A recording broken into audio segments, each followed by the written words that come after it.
may nagpaabot sa atin, no? Kung totoo man po ito doon sa Mindoro. May nagpaasa sa atin kung totoo man po dyan na nakita ninyo ang kulay dugo dyan o kulay apoy, yung himpapawid, yung sa kalangitan, ha. Masamang pangitain po daw yan, sabi ng ating kaibigan. Pakinggan po ninyo ang mga sign na sasabihin po niya na dapat ninyong ingatan ang inyong mga pamilya dyan.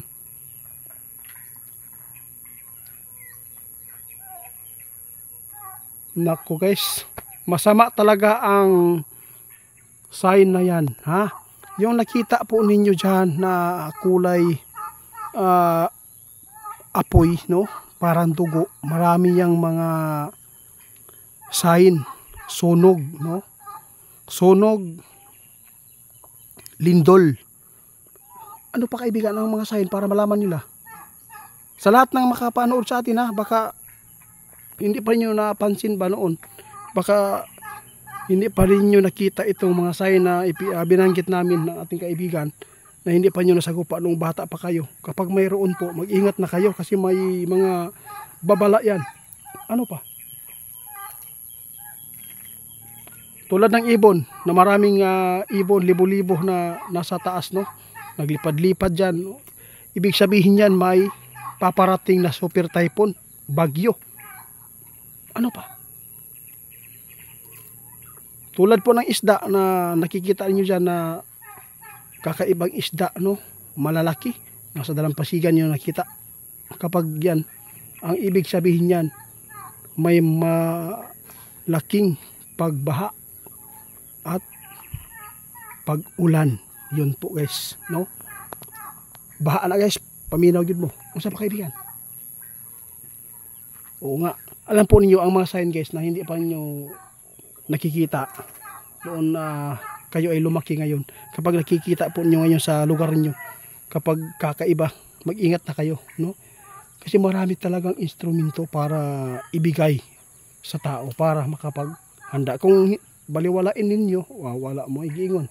Maraming buhay ang mawawala. Kaya ngayon, sa lahat ng nakasagupa ng mga lindol, mag-ingat tayo. Sabi ng ating kaibigan, kasi may nakita doon sa Mindoro, no? Masamang pangitain yan. Pwede yan magkaroon ng lindol, sunog. Kana yun ay inyong ampingan guys, kaibigan.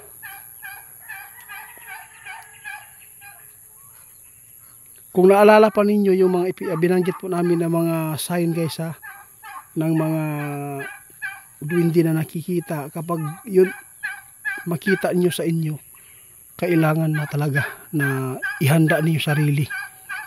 Yun po, hindi po natin alam kung ano man po ang masagupa natin ngayon.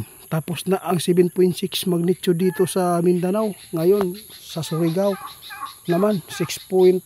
Ngayon doon na naman po sa Cebu, no? Binalikan. Kaya sinabi ng ating kaibigan dito, ang Cebu guys, hindi talaga hindi pa talaga matantanan ba, hindi pa maalis ang sumpa ng lindol dyan, no? Mayroon pa, dahil alam po ninyo, kaya kami nagbabala sa mga sign para ma-aware mo. Kanang mga langgam guys, daghan kayo nag-sign po, pwede ng eroplano mabagsak, no? Crash, kaibigan. O pwede yan, marami talaga guys. Lalo na kayo ay pupunta sa pauwi kayo, kapag mayroon kayo nakikitang kakaiba, tandaan nyo yan, mas ipagliban mo muna ang inyong biyahe. At saka yung mga kalabag aalis ka na may mga kakaibang bigla na lang sulpot sa harapan mo na bakit ganyan po ang nakita nyo. Mga sign po talaga na dapat ninyong makita at pag abigyan ng pansin, kaibigan. Mag-amping tantanan guys, kay si kaibigan karon nakita gyud nila na sabi ng ating kaibigan, daghang pa itiit na ay lugar karon guys, matamaan daw unyang gabi og lindol, no? Na ay lugar pero dili daw ni kusog, maabot raw ni sobra upat, no? 4.4, 5.2 kana, ha? Pakinggan po ninyo pag na-upload ito. Sa lahat ng mga subscriber ko, pakitulong po, i-help po ninyo si Ghost Hunter 88, no, na i-report, paki-report po ang FB account ni Ghost Hunter 88 fans At saka doon sa TikTok, Ghost Hunter 88 Pants, paki-report po guys. Si kaibigan natin tweeting din nyo, si Tatay Shoto ay wala na guys, umalis na, no? Kaya mag-ingat po tayo sa mga sign na nakita o makita nyo dyan, dahil po ang mga sabi ng ating kaibigan, hindi po ito pananakot, hindi ito masama, kundi makapagbigay ito ng tulong. Yung mga nagpaabot sa atin, yung negro, hinulaan po niya ang Pilipinas ha. Hinulaan po niya. May darating daw dito sa atin, pinakamalakas na lindol, 8.0, 8.2. Tandaan po ninyo yan ha. May malakas daw. At saka may tsunami pa. At super typhoon. Lahat po daw ng bahay sa Pilipinas maaapektuhan. Nakakatakot po ito guys. Ito po yung kinatatakutan ng mga nagpaabot sa atin kahapon. Kaya mag-ingat kayo guys, dahil po si kaibigan mismo ngayon nagpaabot na mayroon talaga na malakas pang lindol na mangyayari.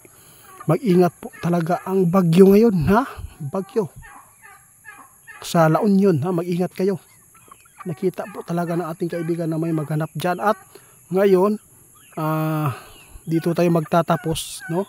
Salamat sa inyong suporta. Salamat sa nag-report kay Ghost Hunter 88 Pants, yung magnanakaw ng video ko. Salamat sa inyong pag-report kay Ghost Hunter 88 Pants. At sa doon sa TikTok. Salamat.